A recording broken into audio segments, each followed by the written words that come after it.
Qui était là dimanche passé? Qui a écouté à la maison dimanche passé?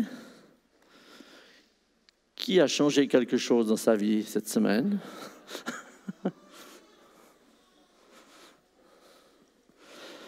Vous savez ce qu'on entend? C'est bien. Ce qu'on fait, c'est mieux. Vous pouvez entendre le meilleur message, le meilleur orateur, et que votre vie ne change rien du tout. Vous pouvez entendre un enfant vous parler, et votre vie changer. Ce matin, le thème de mon exhortation, mon message, c'est de dire, c'est le titre, c'est « Ne laisse pas le passé diriger ton avenir ».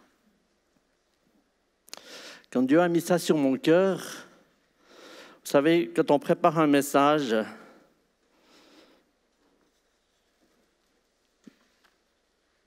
on est toujours interpellé, en tout cas pour moi, c'est toujours mais où j'en suis moi, qu'est-ce que je vis.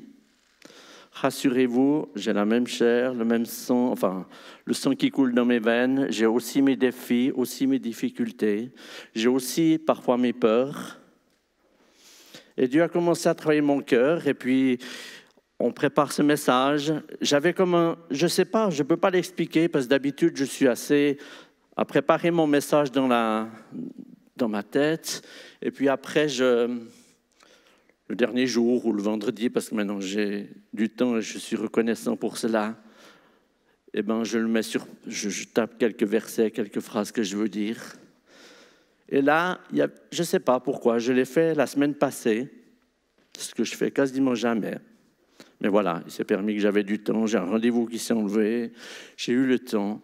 Et cette semaine, avec ce qui s'est vécu, je n'aurais pas eu le temps, en tout cas, de le préparer comme j'ai vu, mais j'ai vu comme une main de Dieu qui conduisait. Et puis, ça m'a permis aussi de dire, mais finalement, qu'est-ce qui me conduit? Qu'est-ce qui te conduit?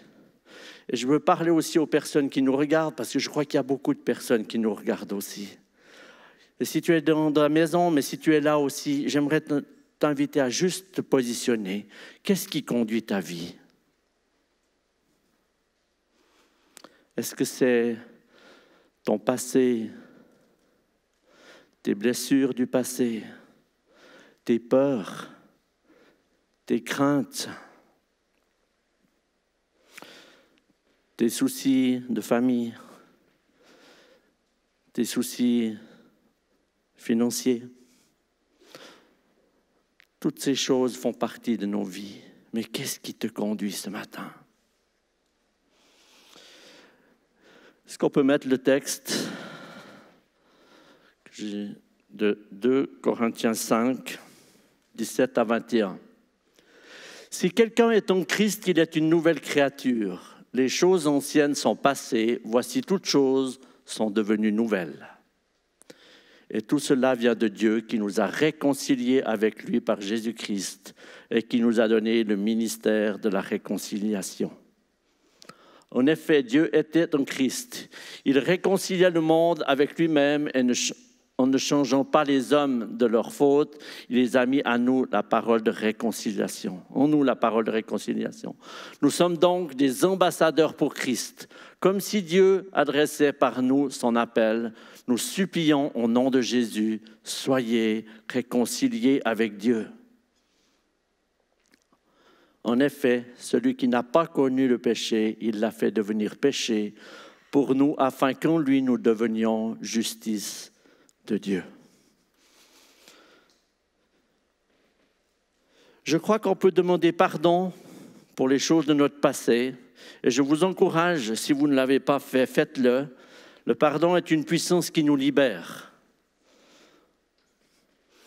Mais Dieu veut aller plus loin que juste nous pardonner pour que nous soyons sauvés, parce que c'est ce qui se passe. Si nos péchés ne sont pas pardonnés, alors nous n'appartenons pas à Christ. Et la Bible parle que le salaire du péché, c'est la mort. Mais je crois que Dieu veut aller plus loin que de juste nous pardonner. Dieu va aller plus loin que juste te pardonner tes fautes du passé. Dieu veut nous réconcilier avec Dieu. Par rapport à la première question que je vous ai posée, qu'est-ce qui conduit ta vie aujourd'hui?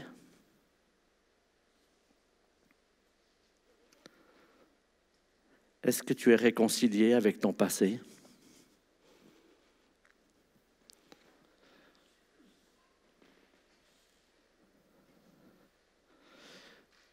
Ce texte nous dit que si quelqu'un est en Christ, il est une nouvelle créature. Les choses anciennes sont devenues nouvelles. Elles ne sont pas juste biffées puis pardonner ta vie. Elles sont nouvelles. Je crois que Dieu est capable non seulement de nous pardonner, mais de nous réconcilier avec lui. Il est capable de te réconcilier. Et j'avais vraiment à cœur ce matin je vais parler par rapport à cela parce que je crois que c'est par rapport à la saison dans laquelle on vit. On voit bien que tout s'ébranle un peu partout, que les sécurités, ou peut-être même aussi les nôtres à quelque part, parce qu'on n'est pas différents, sont en train d'être un petit peu fissurées, ébranlées. Et je crois qu'en tant qu'Église, en tant que peuple de Dieu, nous devons nous positionner. Nous devons aussi nous dire que qu'est-ce qui conduit nos vies? Parce que si c'est la peur qui te fait prendre des décisions, alors je peux te dire que ce n'est pas la volonté de Dieu. Je fais exprès de le dire un peu d'une manière catégorique, parce que je sens, et le Seigneur me parle aussi par rapport à cela, où je vois toutes sortes de courants bien pensants, bienveillants, qui soi-disant pour nous mettre à l'abri, pour nous faire des choses que Dieu ne veut pas. Dieu est capable de nous protéger, de me protéger, de te protéger si tu es dans sa volonté. Ne cherchons pas trop des secours humains ou qui nous paraissent bons. Vous savez, oui, c'est Daniel, quand il s'est tenu devant son roi, qu'il a pris sa position, qu'il a plié le genou. Il ne s'est pas tellement occupé de ce qui allait lui arriver. Et en plus, il était conduit dans la fosse aux lions.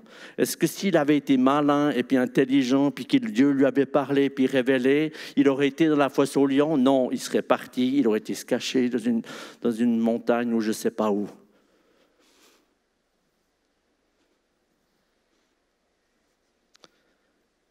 Dieu est capable de nous protéger.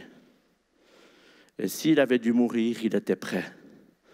Mais par contre, si c'était la peur qui l'aurait conduit, je peux vous dire que Daniel n'était pas dans la fosse aux lions, mais il n'aurait pas été celui aussi qui a fait ce qu'il a fait. Et c'est encore valable aujourd'hui. Si c'est nos peurs, si c'est ce qu'on a vécu par le passé ou ce que peut-être même d'autres ont vécu, nous conduisent, alors nous ne serons pas dans la volonté de Dieu.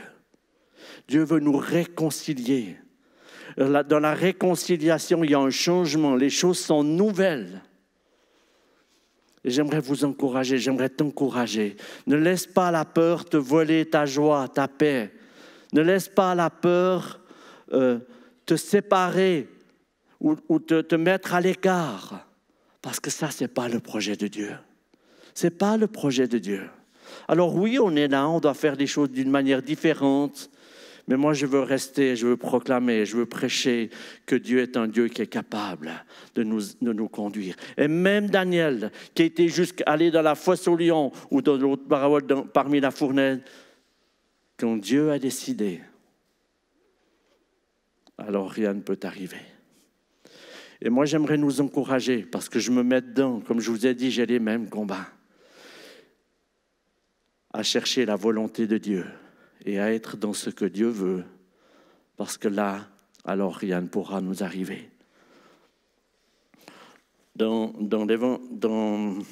l'évangile de Marc, au chapitre 8, verset 35, il est dit « Celui qui veut sauver sa vie la perdra.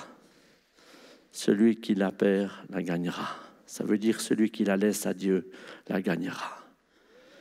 Cette semaine encore, comme je vous ai dit, Bernard, 60 ans, il s'est levé, s'est senti mal. Monté encore en marchant dans l'ambulance, arrive à l'hôpital, un quart d'heure après, sa vie était reprise. Père de famille, grand-papa, un ami pour moi aussi. La vie ici-bas ne nous appartient pas, qu'on le veuille ou non.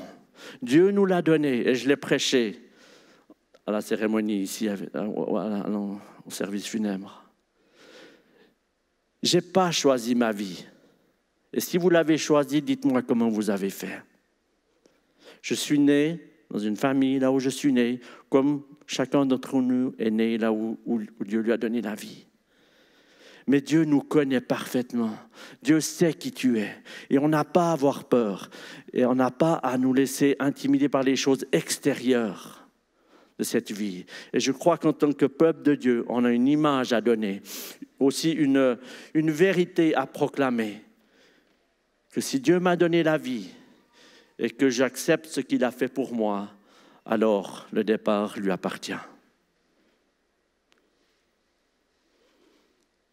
La vie, ce n'est pas pour ici-bas. J'ai bien aimé le petit mot de témoignage de Serge. Alors, on l'avait déjà entendu une fois, je l'avais entendu une fois, mais là, aujourd'hui, j'ai bien aimé. Il est là, Serge, aujourd'hui? Ah oui, mon frère Serge. À part ça, un homme incroyable.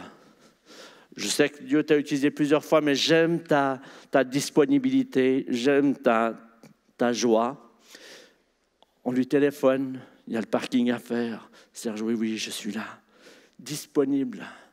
C'est précieux d'avoir des gens comme ça. C'est précieux d'avoir des gens qui sont juste heureux de servir Dieu, et peu importe la place que c'est. Mais toute cette famille a été bénie, on a pu...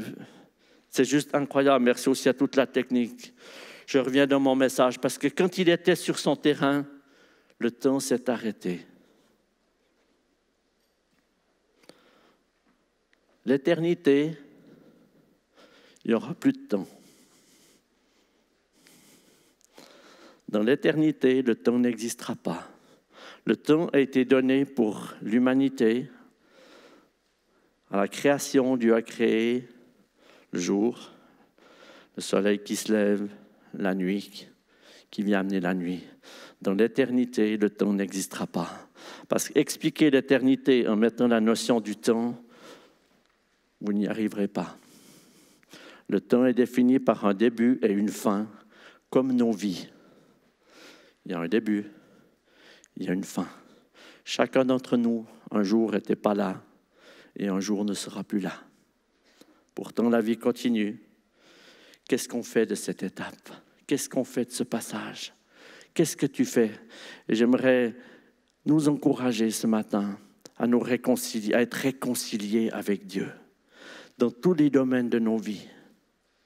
Parce que là, alors que Dieu a pu seulement, pas simplement nous pardonner, parce que le pardon nous libère, comme j'ai dit tout à l'heure, mais nous réconcilier. Ça veut dire la réconciliation, il y a un domaine où finalement je change de vie, j'abandonne ma situation, je la laisse. Parce que si ton passé te tiraille encore, c'est qu'il y a quelque chose qui n'est pas terminé. Alors on me dirait, mais on est tous faits de notre passé. Bien sûr, je ne peux pas effacer ce que j'ai vécu. Mais je ne veux pas me laisser conduire par les échecs passés ou par les peurs de mon passé. Ou bien les peurs de ce qui pourrait arriver parce que tout s'effondre et puis l'économie va s'effondrer. Mais certainement qu'elle va s'effondrer. Parce que Dieu l'a dit. Et si, en tant que peuple de Dieu, en tant que croyant, je suis dans la même chose à paniquer parce que je ne sais pas ce qui va se passer, alors il me manque une dimension. Mais Dieu veut te la donner. Mais il veut déposer cela dans un cœur qui est en paix, un cœur qui peut simplement recevoir ce qu'il a prévu pour lui. Dieu est capable de nous protéger. À la croix, il a tout accompli. Ce n'est pas l'ennemi qui fait ce qu'il veut. L'ennemi essaye de te faire faire ce que lui veut. Mais Dieu a gagné le combat. Et je crois vraiment qu'il y a un temps, il y a un moment où il faut qu'on puisse prendre conscience. Qu'est-ce qui me dirige? Qu'est-ce qui conduit mes décisions? Qu'est-ce qui conduit ce que je fais? Je sais, parfois ça coûte, souvent ça coûte, de faire ce que Dieu nous demande. Mais alors, si on commence à faire ce que Dieu nous demande, Dieu peut agir. Dieu peut ouvrir des portes ou fermer d'autres que personne d'autre pourra le faire. Et j'aimerais nous encourager à nous laisser réconcilier avec Dieu. Parce que c'est là un projet qu'il a fait dès la création, dès qu'il a envoyé Jésus sur la terre. On l'a lu tout à l'heure. Il était avec Jésus, qui a tout fait pour nous réconcilier. Et ce matin, la louange, elle est aussi, je pense qu'on pouvait aussi prendre ces chants, vraiment de se dire, mais approchons-nous de Dieu, laissons-le. Il est ce Dieu d'amour, ce Dieu qui de grâce. Et je veux le dire à ceux-ci, à les personnes qui, tu ne connais pas personnellement Jésus-Christ. Tu n'as jamais ouvert ton cœur. Peut-être tu es ici au milieu de nous. Peut-être tu nous regardes. J'aimerais t'inviter, invite ce Seigneur. Invite Jésus-Christ dans ton cœur. Je l'ai déjà dit plusieurs fois, mais j'aime redire, Dieu frappe à la porte de nos cœurs, mais la poignée est à l'intérieur, est chez nous. De son côté, il n'a pas la poignée de ton cœur. Il n'a pas la porte ouverte sur ton cœur. Il n'a pas la porte ouverte sur tes blessures, sur tes humiliations, sur le mal que l'on t'a fait. Par contre, il frappe à ta porte.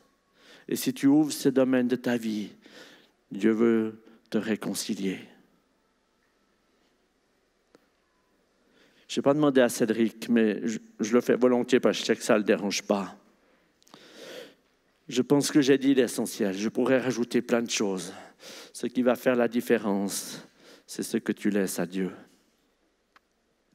On va juste aller un moment, laisser la présence de Dieu agir, parler. Et j'ai quelques paroles que Dieu m'a données pour ce matin. Je vais m'ouvrir aussi s'il y en a d'autres. Mais je sais que son Église a besoin d'être réconciliée. Je sais que des gens sont blessés par ce qu'ils ont vécu à l'Église.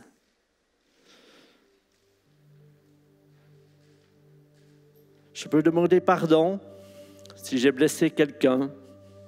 Je peux demander pardon si l'Église a blessé quelqu'un.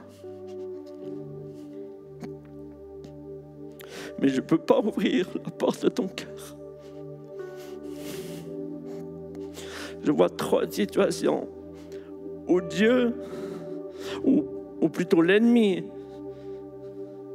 a réussi à détourner et veut détourner des familles entières d'un projet que Dieu avait pour chacun. Mais Dieu dit, je n'ai pas abandonné, mais je ne peux pas ouvrir la porte de ton cœur. Est-ce que tu veux changer quelque chose dans ta vie? Ou est-ce que tu veux rester avec ta blessure, avec ce qui t'a offensé?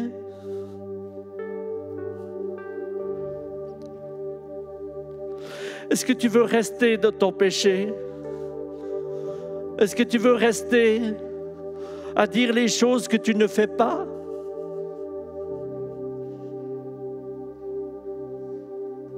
Ou est-ce que tu veux changer quelque chose?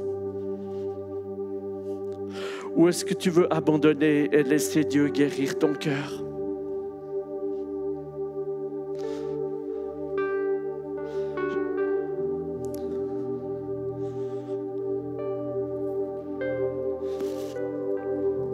Est-ce que tu veux laisser la peur, même cette peur par rapport à cette maladie pour certains, diriger ta vie et puis te séparer de tous tes liens, de tout ce qui te faisait plaisir? Ou est-ce que tu es d'accord de croire que Dieu est plus fort que cela et qu'il peut te réconcilier par rapport à ces peurs?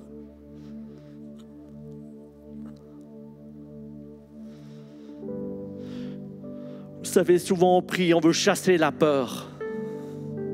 La peur, c'est une émotion au fond de nous. Elle fait partie de nous. Il y a des bonnes peurs. Si je n'ai pas peur du feu, je vais me cramer. Même si j'ai la foi que ça ne va pas me cramer. La peur fait partie de nous. C'est qu'est-ce que tu fais de tes peurs que Dieu te demande. Si tu n'as pas peur du vide, monte en haut de toi et dis que tu n'as pas peur du vide. Si le toit n'est pas trop haut, tu vas te casser une jambe ou quelque chose. Mais s'il est assez haut, tu vas mourir. Dieu nous a donné des peurs. Elles sont parfois protectrices. La peur devient un problème quand elle conduit nos vies dans les choses que Dieu ne veut pas. Et moi, je crois que Dieu veut nous réconcilier avec ces choses qui sont problématiques dans nos vies. Peut-être tu as peur ce matin de refaire confiance. Parce que justement, tu as trop fait confiance et on t'a humilié, on t'a menti. Peut-être tu as peur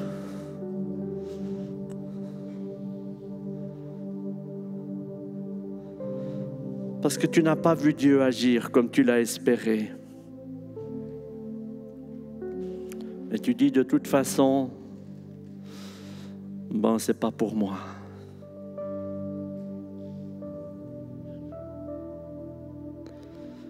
Dieu te dit, je ne t'ai pas abandonné. Je ne t'ai pas abandonné. Ce que tu n'as pas vu, ce que tu n'as pas compris, je veux te réconcilier avec cela.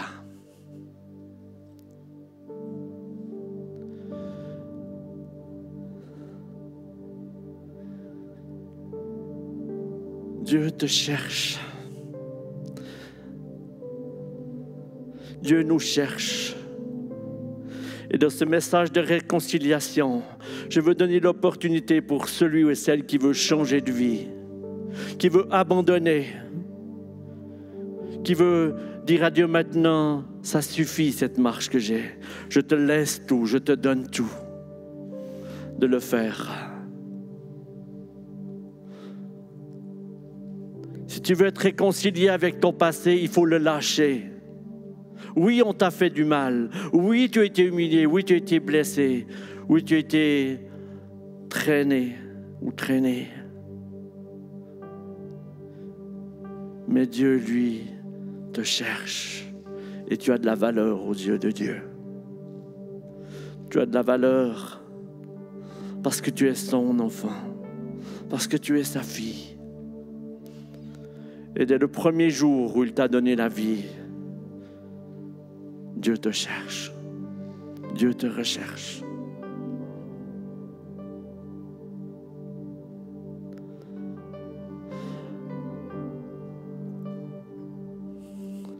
Serge nous a dit qu'il a vu sa vie défiler.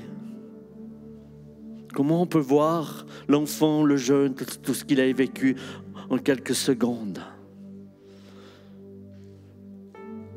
La présence de Dieu est là aussi pour nous révéler nos vies. Et ce matin, il te dit, qu'est-ce que tu veux changer? Tu ne peux pas forcément tout changer ta situation. Et je sais qu'on ne peut pas simplement, humainement tout changer, mais Dieu peut te changer. Dieu peut te donner ce qui te manque ce matin. Dieu peut ramener la paix dans ton cœur. Dieu peut ramener la confiance que tu vaux plus que la peur que l'ennemi veut te faire vivre.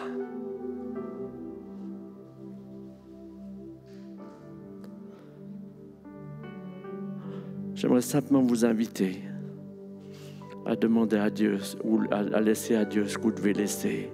Vous ici dans la salle, vous qui êtes chez vous à la maison ou qui nous regarderez, Dieu te voit. Dieu te voit. La Bible nous dit que même Dieu connaît le nombre de cheveux que nous avons sur notre tête. Alors, ta peur, ta souffrance, Dieu la voit ce matin. Mais il veut faire de toi un homme, une femme, réconcilié avec Dieu. Où toutes choses sont nouvelles, les choses passées sont nouvelles. Ça ne veut pas dire qu'on ne les a pas vécues, ça veut dire qu'elles ont plus l'influence pour nous conduire là où l'ennemi veut nous amener. Mais les choses nouvelles, c'est là où Dieu est. Et je veux proclamer et dire ici que Dieu est capable de nous conduire et nous garder dans ce qu'il a pour lui si nous faisons notre part. Celui qui veut sauver sa vie la perdra. Celui qui la laissera la gagnera. Ne nous trompons pas de combat. Ne nous laissons pas conduire par des voies qui vont nous amener à fuir, qui vont nous amener à nous protéger. Je ne crois pas que c'est la volonté de Dieu. Je crois que nous sommes appelés à entendre, écouter et à être là où Dieu nous veut. Et si on est là, alors peu importe ce qui arrivera. Peu importe. Parce que les choses vont changer. On le voit bien, ce n'est pas juste un petit moment. Mais Dieu ne changera pas.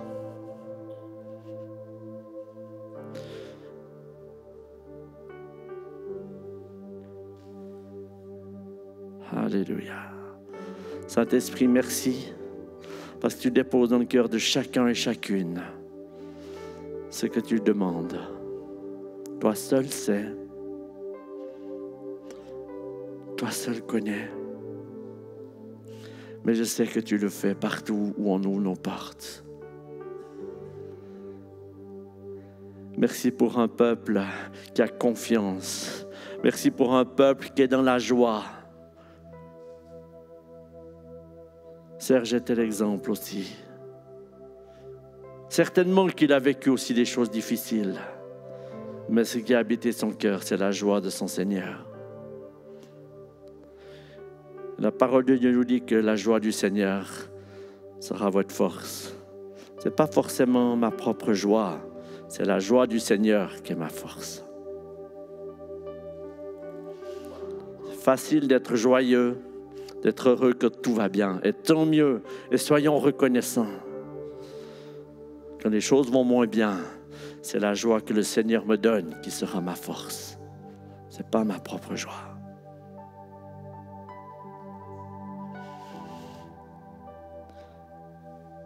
J'ai à cœur et je sais que Dieu va toucher les personnes, pas parce que c'est moi, mais parce que Dieu construit son Église. Et ceux et celles qui nous regardent, j'aimerais vous encourager. Approchez-vous de Dieu. Vivez la présence de Dieu. On a besoin d'être ensemble, on a besoin de se retrouver. Pas parce que Dieu ne peut pas nous parler chez nous, mais rejoignez un lieu de culte, rejoignez des frères et sœurs, parce que nous avons été créés des êtres relationnels. Et l'ennemi veut nous empêcher de vivre cela, parce qu'il sait très bien que s'il peut nous séparer de cela, alors gentiment, mais sûrement, le feu va s'éteindre. Les bûches vont manquer, la chaleur va diminuer. Et dans le naturel, sur un feu on dit qui péclote, un souffle, et il s'éteint. Un feu qui brûle, un souffle, et il brûle plus fort. Est-ce que les épreuves te rapprochent de Dieu ou t'éloignent de Dieu? La volonté de Dieu, c'est qu'elle te rapproche de lui. J'aimerais vous laisser avec cela. Et j'ai pleinement confiance que Dieu peut te conduire, veut te conduire dans sa présence. Et là, tu seras bien. Et tu feras du bien. Amen.